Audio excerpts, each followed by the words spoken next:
bisa tahu itu apa yang tertinggal dari hal yang penting dalam hidupnya itu kan dia harus berhenti, melambat. Ibaratnya ketapel, kita tarik mundur sedikit tapi untuk loncat jauh.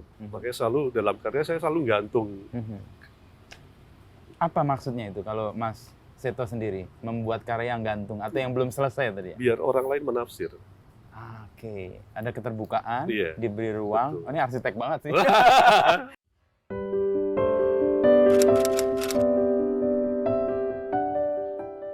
Mas Wisnu.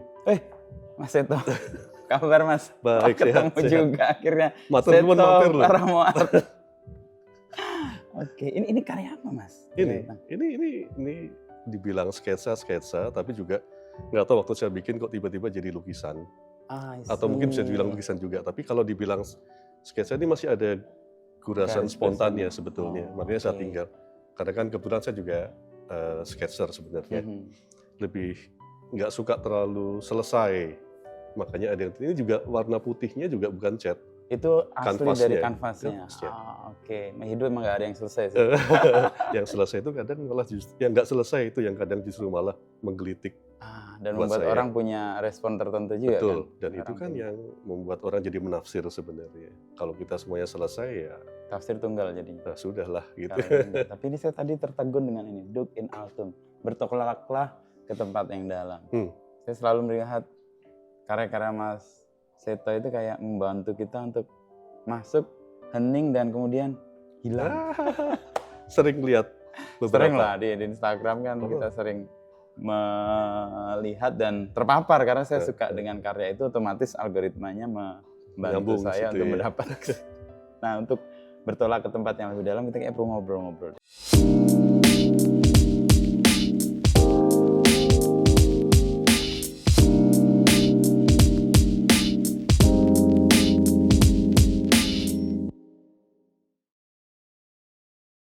Dan yang lucu kan ada siapa tukangnya itu yang Tukangnya Pak Eko? tukangnya Pak Roma Roma Maun. Maun. Jadi dia suruh paku dipakai lagi, dilurusin, dilurusin. segala macam. I see. Ngomel-ngomel. Terus ada yang bilang ke saya, Romo itu Demokrat cuma di buku. Dalam pelaksanaan enggak? Oh iya, harus kejam. Karena terkait dengan struktur Oh, tadi iya, ya, kan. struktur. Maka Romangun kan punya buku juga itu Wastu Wastu Citra Citra, ya. ya. Dan itu kan yang struktur, fisika bangunan Bagus banget gitu. dan sebagainya, itu kayaknya salah satu masterpiece-nya ya. Masterpiece dan pegangan ya. Aku rasa zaman sekarang kayaknya perlu dihidupkan lagi dan syukur kayaknya udah dicetak ulang kayaknya. Iya, iya. Dan itu kan kayak juga mengembrace hal atau kecakapan lokal yang kemudian dipakai untuk modernitas atau hal yang sekarang baru gitu kan. Itu dilakukan kan. Tapi yang saya akhirnya lihat lebih dalam yang berbeda dari Romo Mangun itu sebetulnya ya karena dia Romo. Pola pikirnya. Iya, iya. Apa kira-kira yang membedakan kalau Mas Seto Dia punya? kesadaran dia tentang kemanusiaan. Oke, itu dalam. Terus saya lihat juga dari buku-bukunya yang Roro Mendut, Ya, saya senang banget. Oh iya, iya. Ada syair-syair yang saya tahu itu dari apa ya, apanya Franciscus Litaninya, gitu. Tapi di tweak ya atau digubah dalam digubah. bentuk. Oh ya, langsung sadar, oh ya bagaimanapun dia imam, jadi ya memberi isi atas sebuah novel dengan cara pandangnya juga nggak bisa serta-merta klik dengan praktisi yang lainnya. Dia memang harus diterjemahkan ulang ya, pemikirannya. atau yang punya frekuensi yang sama nih, yang dia makanya akan Eko Prawoto sebetulnya menarik tuh tadi. Dan banyak yang berharap melihat Eko Prawoto bukan sebagai murid Romo, biar ada jarak gitu. Oke, jadi sendiri ya. Iya. Saya udah keburu pergi. Ya, kita kehilangan arsitek besar lah, sebetulnya, yang punya perspektif yang menarik. sangat berbeda dan dalam tanda petik meninggalkan arsitektur pada akhirnya kan. Pada akhirnya. Pak Eko itu. Dengan ikhlas. Nah, soal ikhlas dan meninggalkan arsitektur, Mas itu kan arsitek, tapi belakangan dikenal sebagai urban sketcher dan juga membuat karya yang hari ini dipamerkan di Bintara Budaya yang tadi kita obrolin. Bagaimana perjalanan ke situ, Mas? Ketersesatannya gimana? Wah, ini benar-benar. Tapi memang waktu dari kecil Mas, saya ingat saya suka gambar. Coret, tembok rumah coret, penuh pasti. pintu kapur. Tapi bapak ibu nggak pernah marah. Oke. Silakan. Dibeliin alat, coret. Tapi waktu itu kan menggambar bukan jadi prioritas ya. Kalau kamu sekolah tuh ya jadi pilot. Saya pernah pengen jadi pilot. Pengen banget. Keren. Dan memang suka pesawat waktu itu. Nah, karena suka pesawat itu juga bapak waktu itu kerja di pariwisata, sering ajak saya ke bandara. Beliau ngurusin tamu, kamu di apron aja yang lihat pesawat. Pesawat naik turun. Tapi menariknya Mas, sampai rumah saya gambar sedetil-detilnya, detail rodanya, mesin, apal gitu. Berdasarkan ingatan? Iya, ingatan. Oke, visual Terus, ya. Terus beli buku, poster tentang pesawat. Bapak support itu. Dia ngeliatin juga. Saya gambar gitu. Bagus itu pesawat, terus dibeliin lagi mainan segala macam miniatur. Ya. Tapi ketika saya justru mau memilih sekolah pilot, udah nyoba dan nggak lulus juga. Beliau yang malah bilang, kamu tuh mencipta, deh. Aku ngerti gue. Kamu memang bisa disiplin, tapi itu bukan kamu. Coba arsitek. Itu atas arahan Bapak, yang paham betul anaknya. Betul, paham betul anaknya. Dan kebetulan waktu itu, sebelum Bapak ngendikau itu ya, salah satu guru di Santo Thomas dulu, saya Santo Thomas Jogja, yang saya hormati namanya Bu Kadi. Ibu Kadi. Dia mengarahkan saya untuk ikut lomba gambar arsitektur di Universitas Kristen Duta Wacana. Saya nggak lolos, nggak menang, tapi saya merekam di situ. Akhirnya saya sebuta wacana atas arahan Bapak dan cocok, ketemu Pak Eko.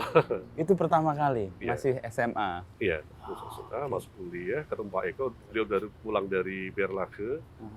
Di situ saya mulai hobi sketch, bikin buku sendiri, belum ada sketchbook kayak sekarang Mas, jadi beli kertas sendiri, bikin diikat atau di rim gitu ya, dijadikan buku sketch.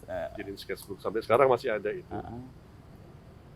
Lanjut, terus sketch lama-lama tuh cuman masih main-main aja buat saya. Terus lama-lama ngagang di satu konsultan, saya ketemu arsitek namanya Thomas Elliot. Itu Mas, wah gambarnya apik banget. Di mana? Di Jakarta? Di Jakarta. Dia tempelin di belakang.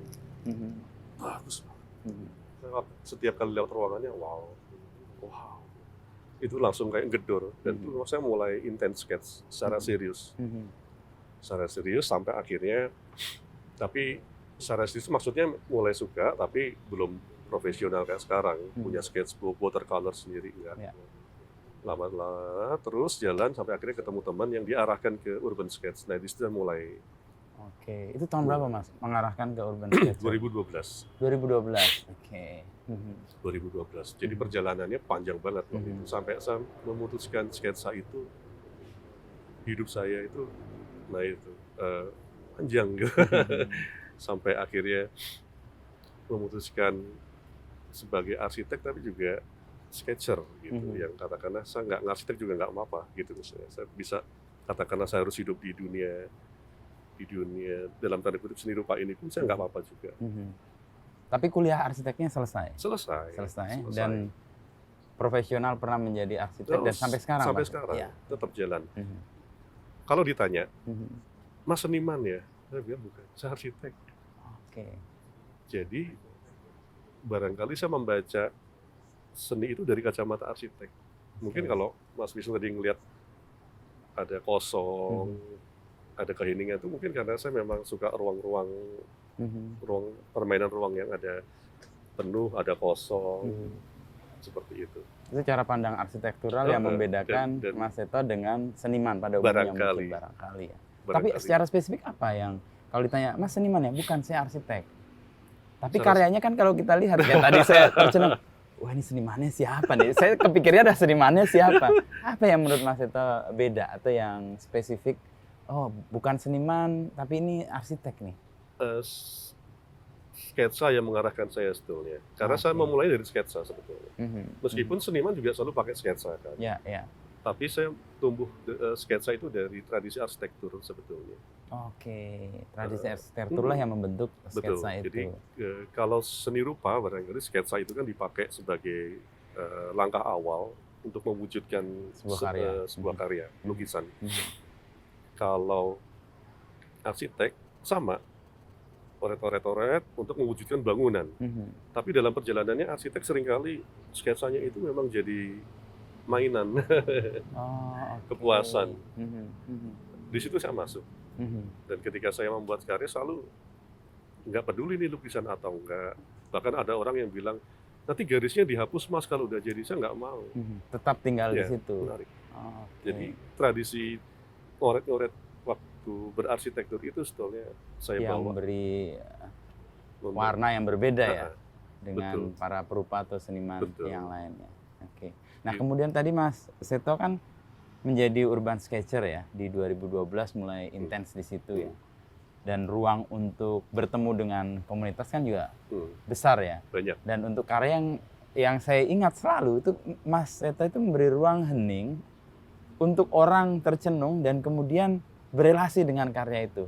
Itu memang diniatkan atau itu ya orang punya persepsi atau punya respon yang bisa berbeda juga?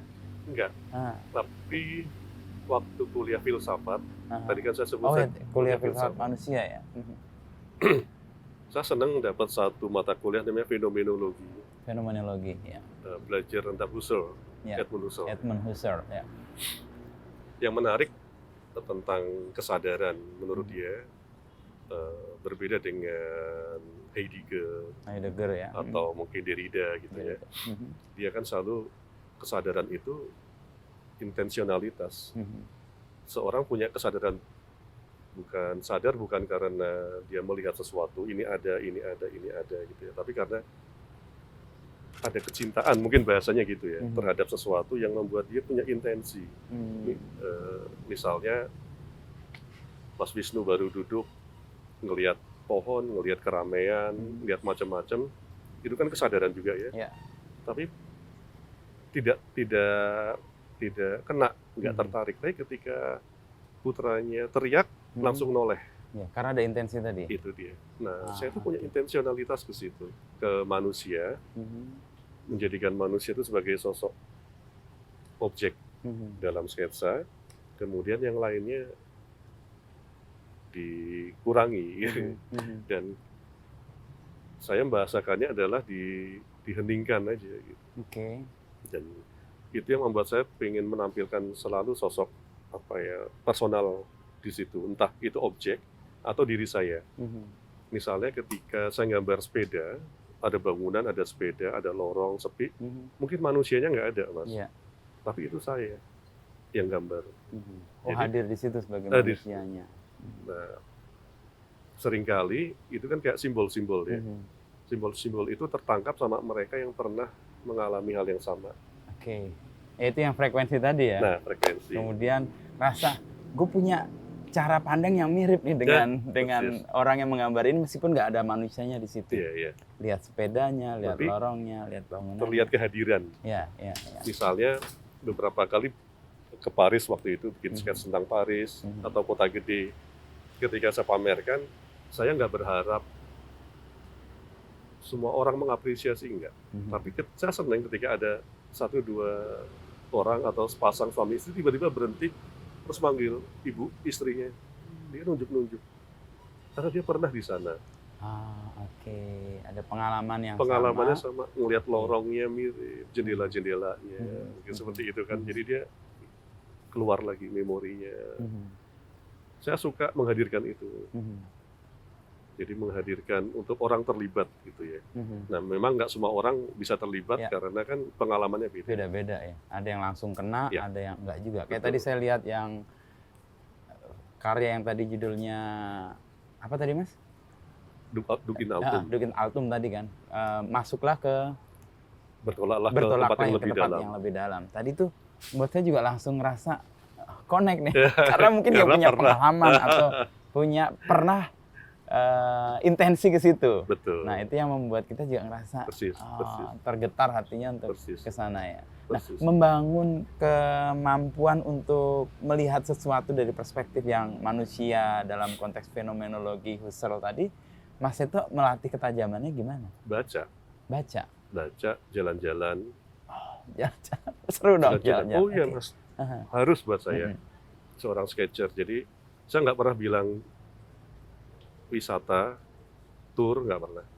Jalan-jalan, perjalanan lebih tepatnya. Dan ketika melakukan perjalanan, saya nggak pernah ngunci diri. Harus taat pada itinerary. Nah, sama berarti kita. Nah, cocok ya. Perjalanan yang baik adalah perjalanan yang tidak sesuai rencana. Nah, biarin aja. Bahkan hilang. Betul. Bahkan hilang. Dan ketika hilang itu malah muncul insight-insight gitu. Wah, nemu ini. Dan ketika menemukan sesuatu bukan dari Google, itu kan rasanya wah, seneng. Penemuan kita nih. Dan itu terekam di sketsa. Waduh, akan jadi memori yang sangat dalam buat saya. Dan harapannya sih saya pengen bisa ngebagiin ke orang yang lihat. Dan ketika ada orang yang lihat mungkin pernah ngalamin yang sama kan biasanya terkoneksi gitu ya. Tergetar tadi ya hatinya. Terus baca buku. Salah satu yang saya suka Ahmad Tohari. Wah, keren tuh. Dahsyat ya. Wah, dahsyat. Saya baca ulang tuh Ronggeng Buku Parit. Gila itu pembukaannya. Kebayang kan, Mas? Wah, di sebuah kampung ada burung terbang, lihat kampung itu, pohonnya, di visual di kepala tuh muncul semua. Dan Tohari yang saya baca hampir nggak pernah memberikan kesimpulan yang indah kan. Persis. Itu. Makanya selalu dalam karya saya selalu gantung. Apa maksudnya itu kalau Mas Seto sendiri membuat karya yang gantung atau yang belum selesai tadi ya? Biar orang lain menafsir. Oke, ada keterbukaan, Iya, diberi ruang. betul. Oh, ini arsitek banget sih. Kasih ruang untuk orang. Itu Mas Bisu yang nemu berarti, bukan saya kan. Thank you, terima kasih. Tapi dua hal itu saya lakukan juga, jalan-jalan dan baca buku. Tapi jalan-jalan itu menarik. Saya juga ngerasa jalan-jalan yang benar itu jalan-jalan yang tersesat. Iya. Kenapa? Kalau saya ngerasa tersesat, berarti saya pernah punya tujuan. Dan tahu kita tersesat kan karena kita pernah punya tujuan. Tapi ya tujuan kan bisa dinegosiasikan kan ketika menemukan. Dan ketika tersesat pun kita bisa kreatif gitu ya. Itu yang menarik. Bahkan saya pernah tersesat beberapa kali di kota Paris ya. Oh, di Paris. Punya tujuan ke sini awalnya, tapi lama salah. Ya sudah jalan ternyata baru tahu tempatnya ini namanya jalan ini. Ternyata ada yang jual falafel sama crepes yang enak. Kita beli, terus jalan lagi. Kok dari jauh itu kok kayak ada menara. Oh, itu kayaknya kalau Notre Dame kalau nggak salah. Jalan lagi ke sana gitu ya. Jalan kaki. Dan sebelumnya belum pernah ke Notre Dame. Jadi nemu Notre Dame karena nongol menaranya. Menarik. Dan setelah saya review lagi perjalanan, ternyata tempat yang saya lewatin, kami lewatin itu Le Marais namanya, dan itu tempat yang terkenal. Dan saya menemukan bukan dari buku, bukan dari apa, tapi karena tersesat. Asik gitu saya. Kalau dalam situasi tersesat kan kita pada situasi yang nggak pasti ya. Ngadil dengan itu gimana Mas Seto? Kadang-kadang kita manusia kan pengen pasti abis ini. Kalau tersesat saya orangnya luas kok Mas. Keluasan itu ya. Jadi ketika jalan bersama pasangan gitu ya, saya nggak pernah maksa. Saya mau gambar ini harus kesini. Enggak. Ujian ya udah. Dia mau beli apa ya udah. Saya tunggu sambil ngopi. Nggak bisa gambar ya udah nggak apa-apa. Terekam suatu ketika datang lagi kan gila itu. Keluasan itu yang bikin enteng. Jadi menghadapi ketidakpastian dengan keluasan itu menjadi lebih ringan. Makanya sketsa-sketsa saya tentang perjalanan bukan sesuatu gambaran itu Mas, pariwisata. Kalau Jakarta Monas, bukan. Malah keluar dari ikon-ikon yang sudah nempel gitu ya. Dan saya ngerasa itulah kehidupan, karena kita mengalami menjadi orang situ ya, bukan turis. Ketika kita menjadi orang lokal, itu kan lebih hidup rasanya. Nah itu yang barangkali ketika saya pamerkan, beberapa orang yang pernah mengalami, Hal yang pernah sama. tinggal di sana, langsung berhenti.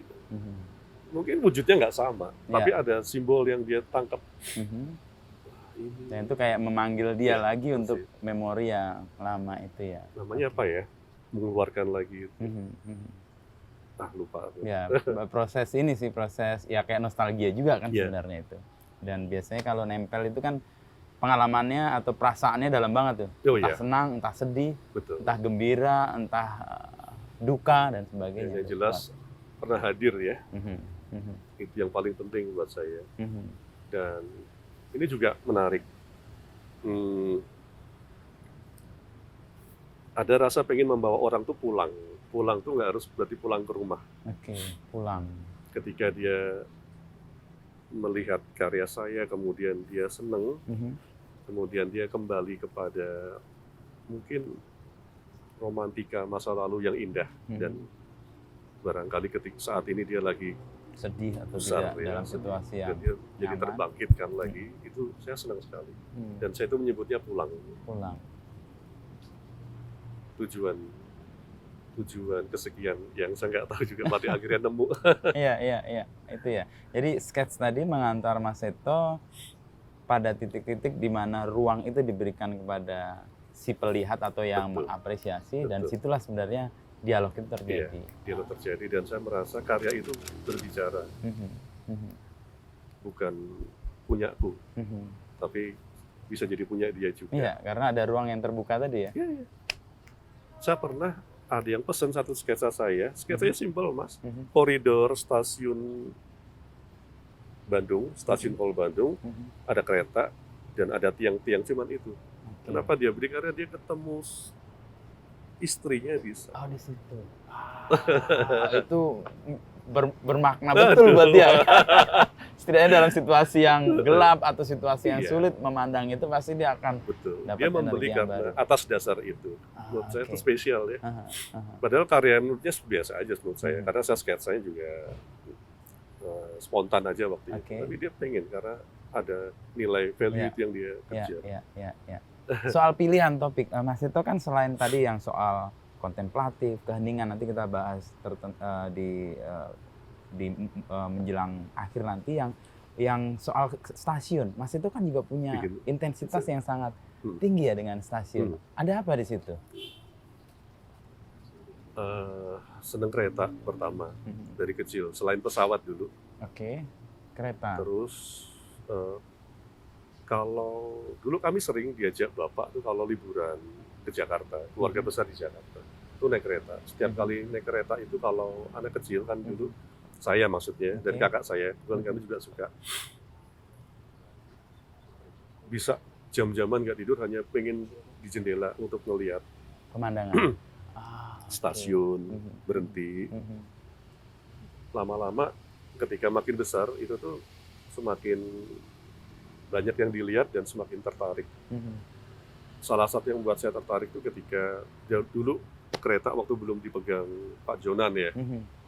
Itu kan waduh. Wah, itu kayak seru pasar ya. lah. Nah, ngalamin tuh. Iya. Dan sering waktu itu saya jadi kaum urban di Jakarta awal-awal dan pulang pergi Naik kereta.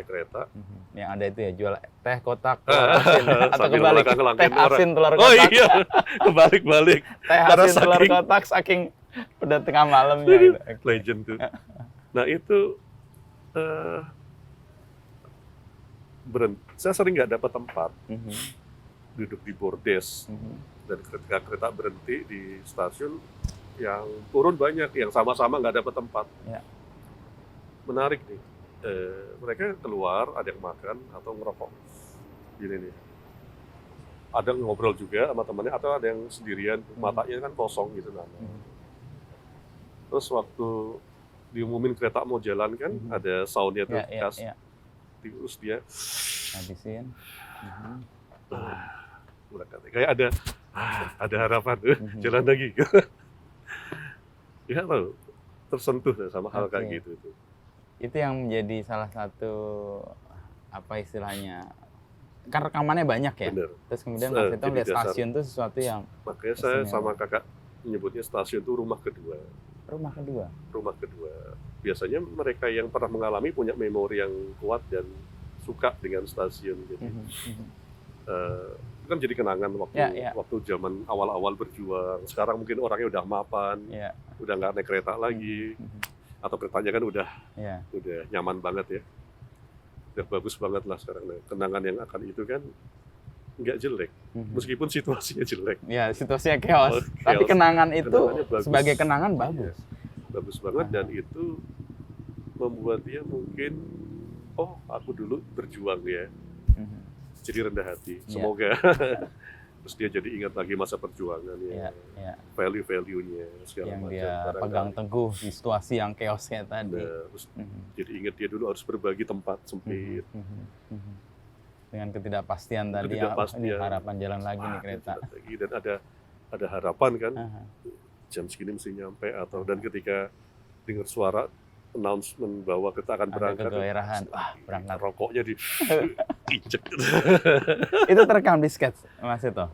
Terekam, saya mencoba merekamnya, tapi belum menurut saya ya, belum terlalu intens, karena stasiun saya masih belum banyak sketsanya, dan baru mulai mencoba. Tapi harapan saya itu, dan mencoba mengeluarkan lagi itu lewat karya berupa channel, bikin sama kakak saya dan adik saya. Kami suka kereta dan suka stasiun, dan menjadikan stasiun rumah kedua dengan cara penuturan yang halus, mungkin orang bilang romantis, sepi, dan membuat orang tuh kembali untuk melihat value stasiun, pengennya seperti itu. Karena nggak cuma di sini, ternyata di Eropa terutama kereta itu kan dahsyat sekali ya, jantung kehidupan, semua terkoneksi. Dan stasiun itu kalau di sana kan betul-betul dijaga ya. Dan semua aktivitas ada di situ. Persis.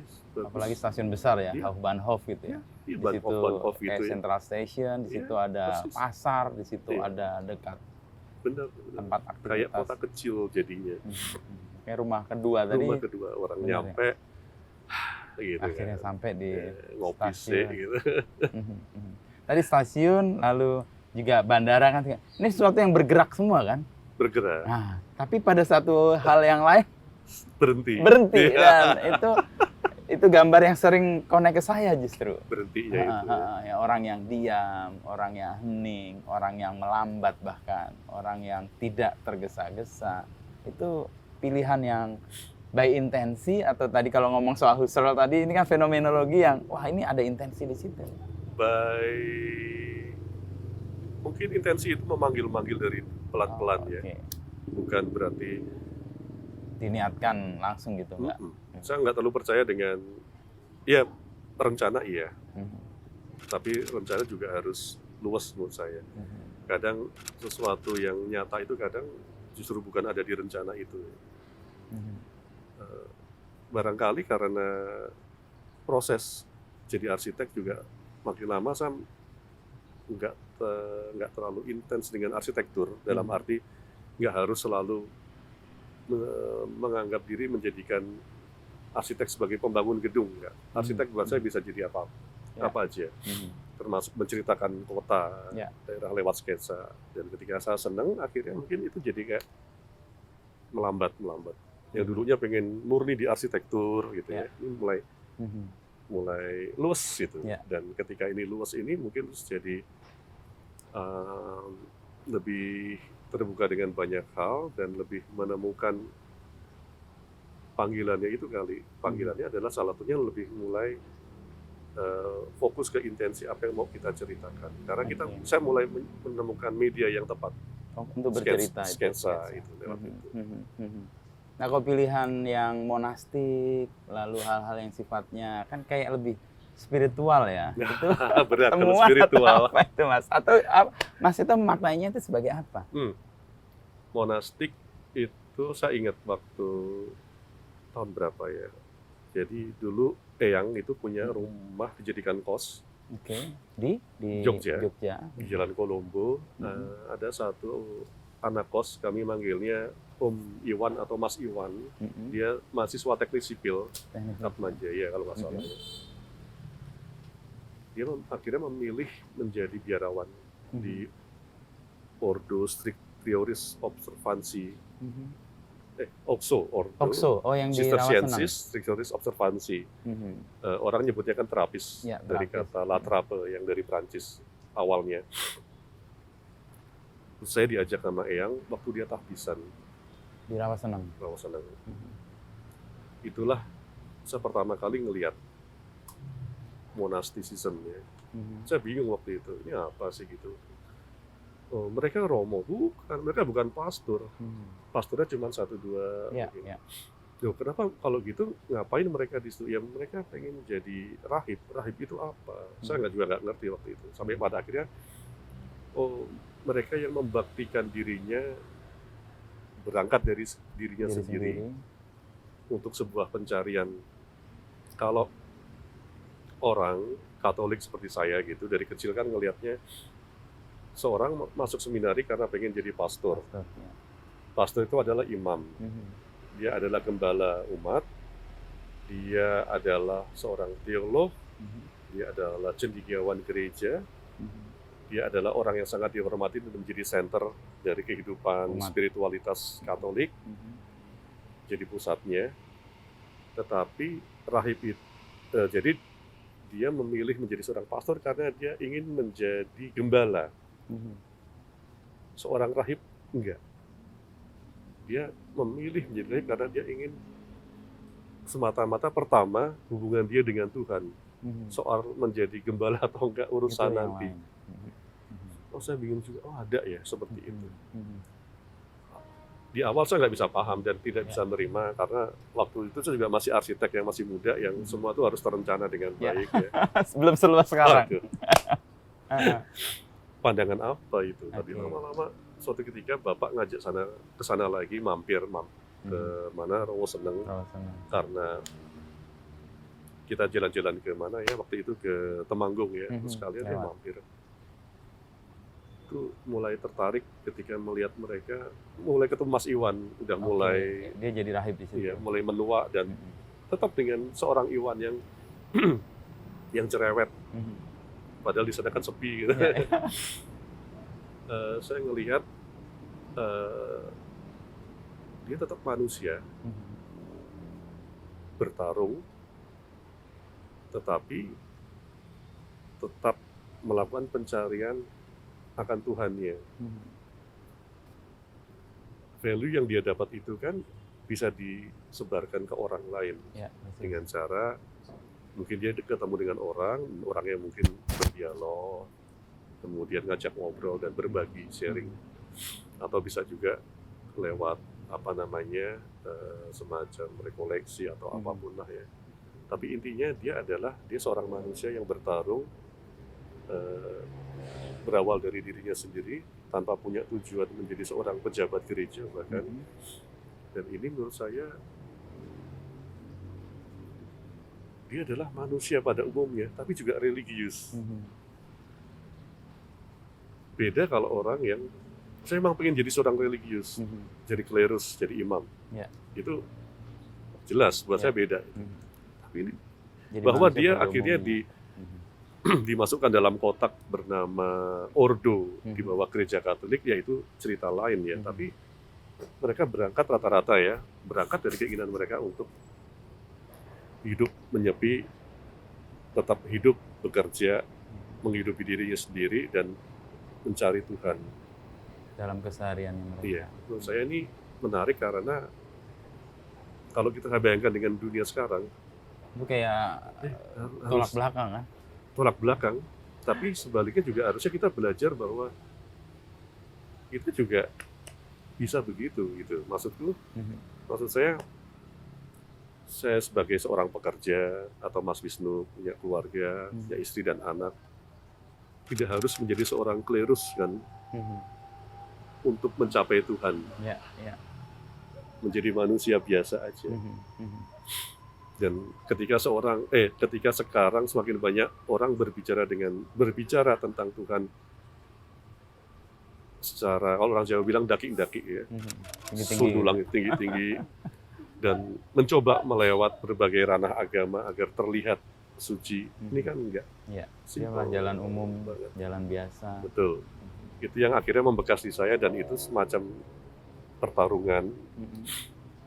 Sama seperti kita bertarung dalam kehidupan, dia juga bertarung dalam kehidupan. Menjaga keyakinannya. Terus kemudian keheningan. Karena ketika dia bertarung dan untuk mencapai kekuatan dia harus hening. Bahwa mereka mempunyai tempat yang spesifik, terpisah dari masyarakat. Biar terpisah dari masyarakat ya itu juga mungkin suatu cara mereka membentuk itu. Tapi menurut saya kita juga bisa harusnya manusia di keseharian dengan kan sekarang juga ada yoga, ada segala macam, ada ajakan untuk menarik diri sejenak, melambat dari keramaian untuk melambat. Jadi buat saya monasticism itu cara saya melihat spiritualitas nggak terlalu daki-daki, karena relate dengan kehidupan seharian. Gitu. Kalau saya bicara tentang menjadi imam, suatu yang sangat teologis, aduh berat banget.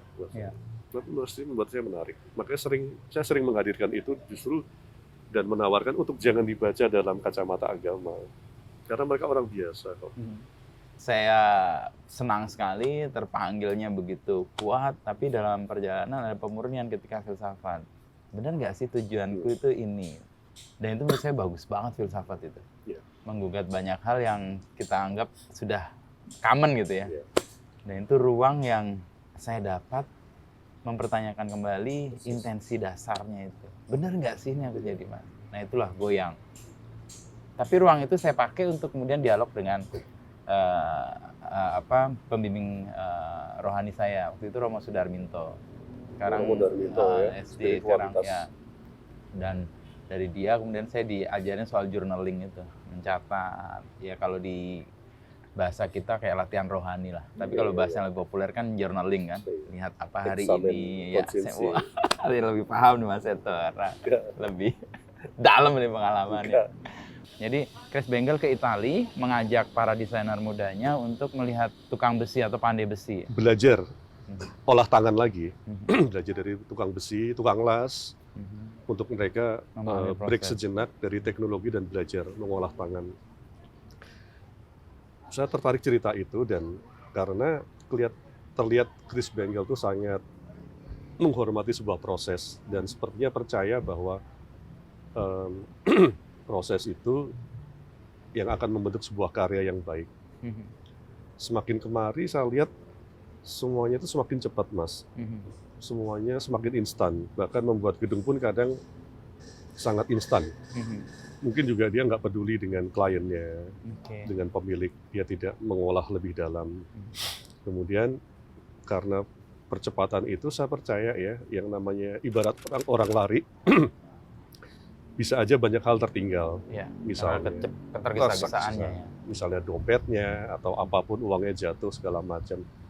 Nah untuk bisa tahu itu apa yang tertinggal dari hal yang penting dalam hidupnya itu kan dia harus berhenti, melambat, dan juga kan orang juga harus punya sistem untuk mengembalikan semua sel-selnya dengan baik, barangnya gitu ya. Pokoknya melambat seperti itu. Nah, buat saya itu penting sekali. Dan ketika saya membuat sebuah karya pun, saya ingin mengajak orang tuh ingin melihat lagi, ingin melambat, berhenti, keheningan, untuk orang berhenti, untuk syukur-syukur bisa merefleksikan, syukur-syukur lagi bisa lebih jauh lagi melihat ke dalam dirinya, harapannya. Seperti itu, Mas. Jadi kalau saya ngelihat ibaratnya ketapel, kita tarik mundur sedikit tapi untuk loncat jauh ke depan. Berhenti, jeda itu upaya untuk narik, tapi untuk loncat jauh ke depan. Tapi kadang-kadang kan orang nggak sabar tuh, karena harus mundur, kapan majunya nih? Males kan gitu. Dan semakin kesini saya juga ngelihat yang namanya kemajuan kesuksesan kan dilihat dari percepatan, Ya, progres. progres.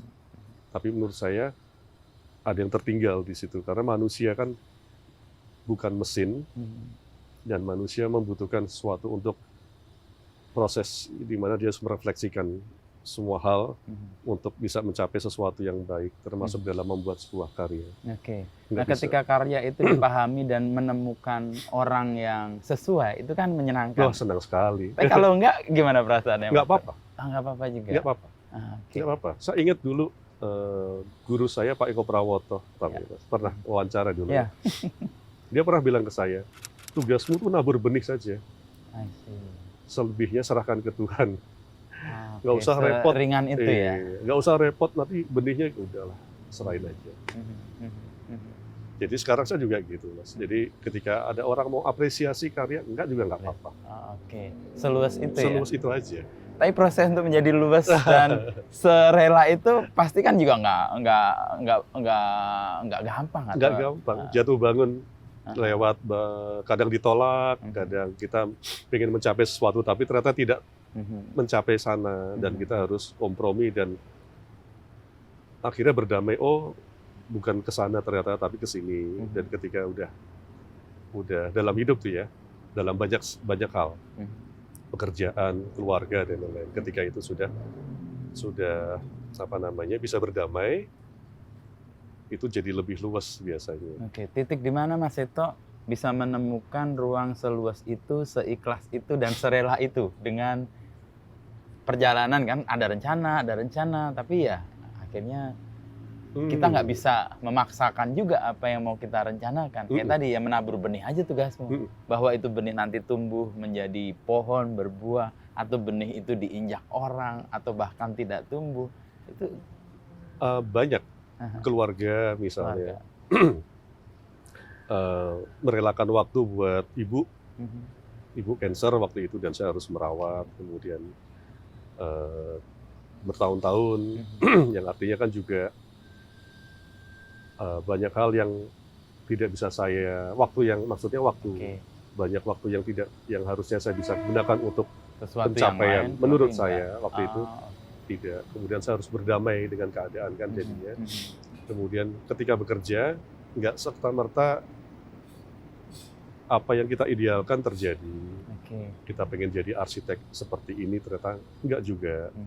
Tapi kan saya harus berdamai juga dengan keadaan. Bahkan mungkin saya pengen punya studio besar ala arsitek terkenal waktu saya kuliah, yang saya dengar waktu itu enggak juga. Tapi ternyata justru mungkin Tuhan memberikan sketsa jalan seperti itu, dan menyesuaikan keadaan, dan harus bisa tetap hidup dalam kondisi seperti apa, dan tetap harus bagus. Jadi realita yang menampar itu yang kemudian membuat kemampuan atau keluasan untuk menerima hal lain gitu. Betul. Jadi tetap harus bagus, tapi dalam keadaan apapun. Ya. Dan sekarang di Sketcher kan Mas Seto salah satu yang dijadikan panutan ya. Sudah saya ketemu beberapa orang Sketcher kan lihat, wah Mas Seto, wah itu sih suhu lah gitu. Barangkali jalan Tuhan bahwa ya mungkin kamu di situ gitu. Mungkin talentamu di situ, mungkin ya. Kita juga baru sedang belajar membaca. Gitu. Iya. Dan itu 2012 ke sekarang kan 12 tahun ya perjalanan menghidupi keasikan, kerelaan untuk menerima itu sebagai jalan, dan kemudian menyampaikan bersuara gitu ya soal keheningan, soal jeda dan sebagainya. Nah, Sketcher sendiri di Indonesia perkembangannya gimana, Mas? 12 dahsyat, tahun Mas. Dahsyat, makin banyak. Dan semakin banyak, dan tidak hanya didominasi oleh mereka yang suka gambar loh, dalam arti arsitek, desainer, seni rupa, enggak. Ibu-ibu dokter gigi juga ada. Dengan background macam-macam. Karena ternyata itu menjadi satu sarana meditasi yang murah. Yang murah. Ya kalau kita bicara alat yang mahal bisa menjadi mahal, tapi dasar sketsa kan adalah mau pakai apa juga bisa. Mau pensil yang ada, atau bahkan batu yang muncul arang atau apa. Dengan kertas yang murah bisa. Untuk mengeluarkan apa yang ada di dalam. Dan syukur-syukur nanti bisa ceritakan ulang ke orang lain.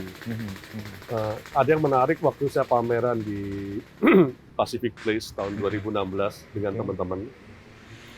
Saya paparkan sketchbook sama alatnya. Saya paparkan juga yang buat asma obat. Yang buat itu ya, membantu pernapasan itu. Ada ibu-ibu datang, ternyata dia pengusaha dari Singapura. Dan dia ngeliat terus.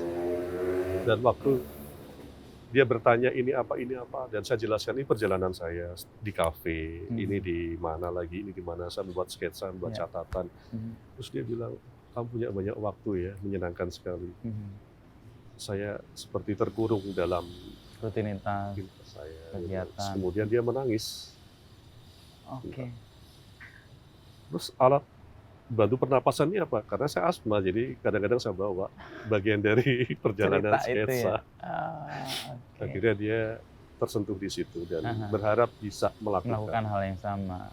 Dia kemewahan yang dimiliki Mas Seto dia rindukan ya dalam rutinitas dan kesibukannya. Padahal yang saya lakukan cuma hal sepele sebetulnya kan.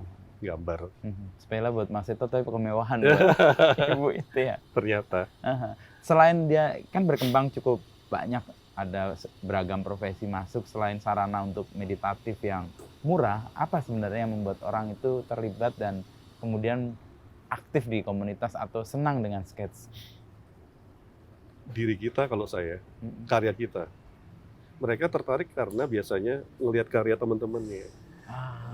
Dan ketika udah ada contohnya, dan ini penting juga mau menemani mereka, teman-teman ya, untuk terlibat.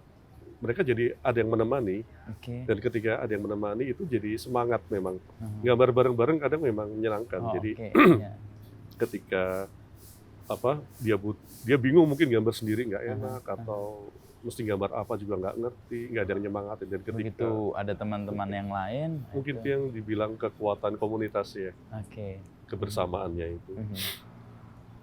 Gitu Mas. Ya, untuk ruang yang kemudian Mas Seto ambil ya atau tekuni ya di situ. Kan tadi kan Mas Seto tetap harus baik dan tetap harus menghidupi.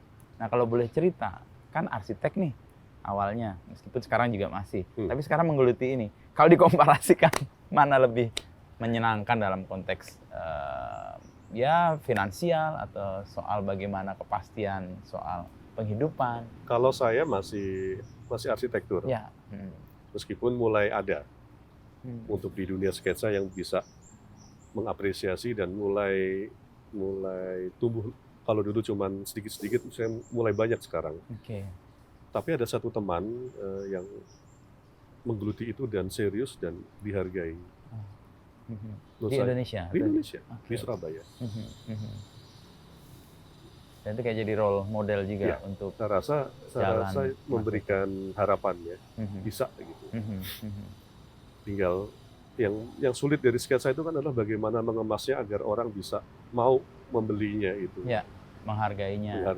Itu yang masih menjadi PR. Iya, dan kebutuhan untuk karya yang kemudian mengisi ruang-ruang yang banyak itu kan juga sekarang tumbuh besar kan. Karena kan tren ya, saya nggak tahu, mungkin saya salah membaca. Bahkan di kalangan anak muda itu senang sekarang mengkoleksi karya. Apapun itu. Resin nikah atau sketch bahkan. Dia jadi bagian dari estetika sebuah ruangan. Dan itu kan menyenangkan juga itu, pertumbuhan itu. Betul. Kalau kita ke ruang kerja atau hotel, bahkan itu hotel kan selalu banyak. Karya-karya. Bahkan mereka mulai menyertakan itu ya, bagian dari desain. Persis. Banyak.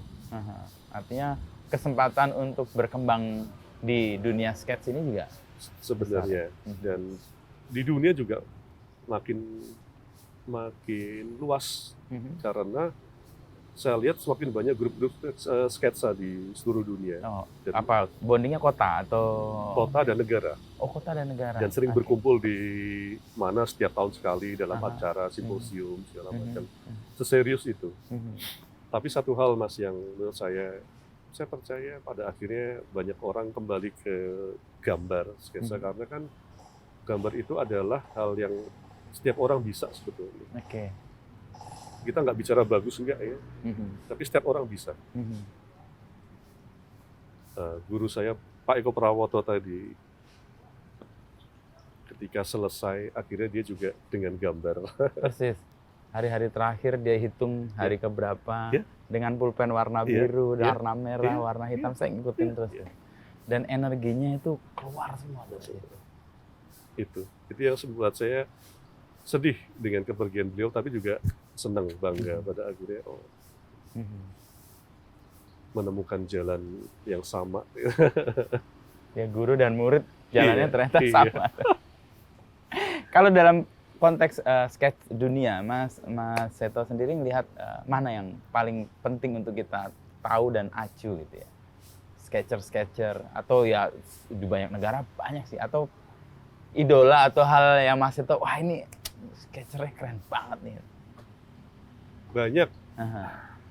Kalau dunia banyak banget. Dunia, terutama Perancis, kan mereka punya ilustrator yang bagus-bagus. Iya.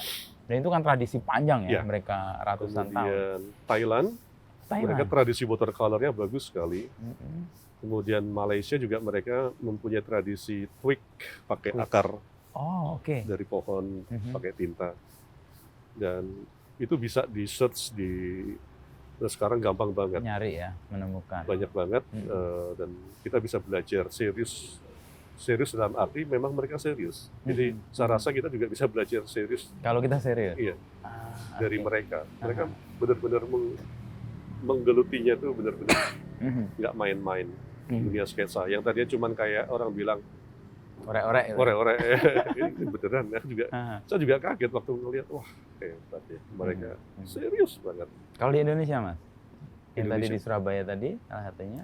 Surabaya yang tadi saya sebut Pak El Kabing namanya. El Kabing. Ya. Beliau salah satu yang menurut saya bisa menjadi role model untuk mereka yang pengen menggeluti bisnis dalam dunia seni rupa sketsa gitu ya. Kemudian beberapa orang lagi yang banyak sih Mas, saya lihat di Indonesia ada juga Mas Widiatno namanya. Mas Widiatno, dia punya karya yang menurut saya juga sangat dalam. Pesannya gitu ya, atau yang mau disampaikan. Terus teman-teman di Jogja, seperti Mas Agus Madiana, kemudian ada juga di teman Jakarta Mas Arif Setiawan. Namanya beliau desainer interior, kontraktor sekarang. Juga yang salah satu menginspirasi saya waktu pertama sketsa adalah satu teman namanya Yandi Prayudi. Yandi Prayudi. Dia sketsanya ala desainer banget, rapi, tapi hidup bagus sekali. Bagus. Dia desainer interior. Lalu kemudian menggeluti sketch juga sebagai salah satu yang bikin saya tergerak untuk masuk ke situ karena wah bisa seluas ini. Iya. Dulu saya sketsa cuma asal-asal. Ketika ngeliat dia serius, wah presisi sekali gitu. Dia presisi, saya akhirnya enggak. Tapi bagaimana dia membuat sketsa itu menjadi sangat apik itu yang menurut saya. Itu yang kemudian memunculkan keinginan di 2012 itu. Iya. Ini terakhir Mas, kalau melihat perjalanan Mas Seto di awal kan tadi orang tua begitu memberikan keleluasaan ya, terutama Bapak tadi ya, gambar udahlah mau jadi pilot, kemudian loh kamu kayaknya mencipta nih, lalu diarahkan menjadi arsitek gitu ya.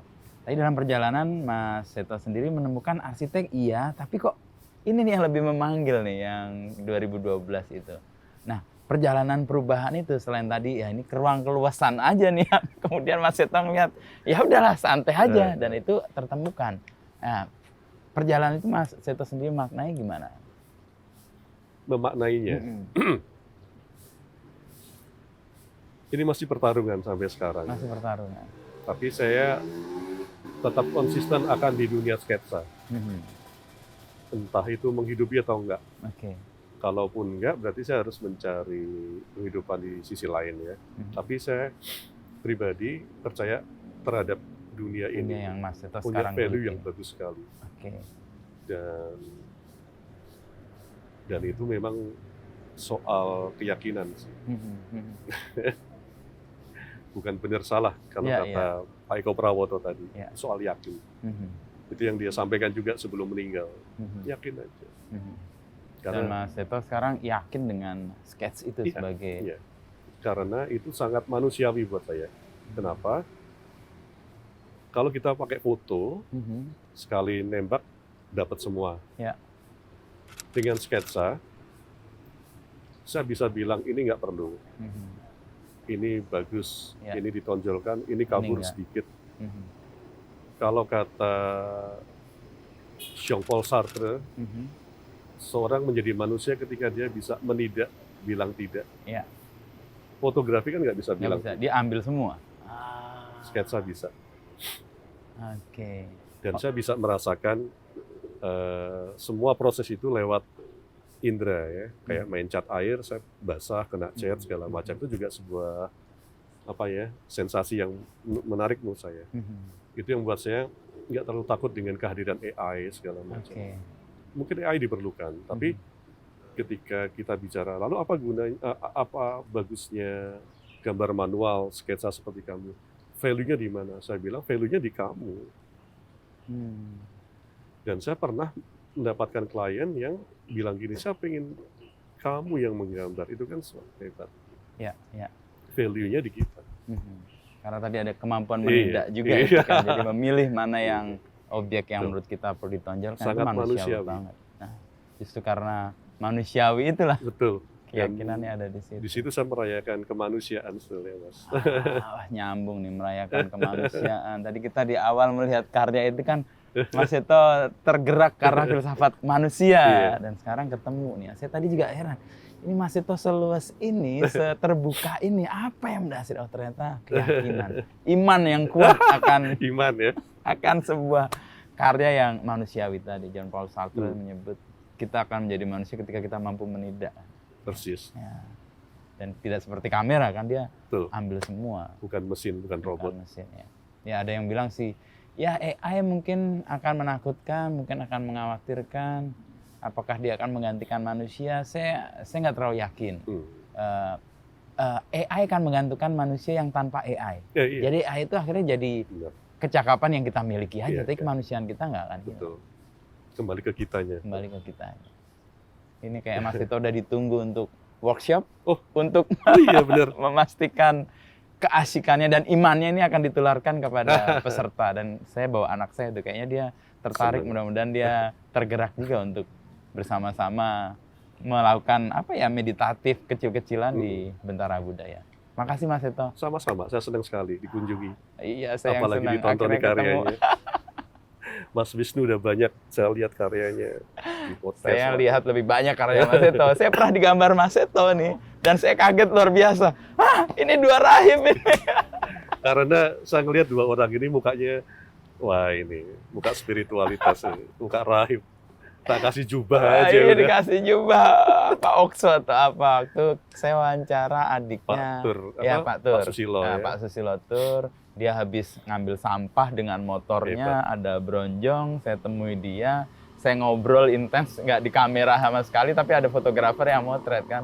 Saya posting, nggak lama kemudian Mas Seto gambar itu dan saya tercenung. Aduh! Dan saya kemudian makin intens ya Mas Seto. Thank you Mas Seto ya. Sama-sama. Itu frekuensi yang kemudian memanggil saya juga. Terima kasih. Dan kita ketemu di sini karena terpanggil. Amin. Matur nuwun Mas. Matur nuwun, sami-sami.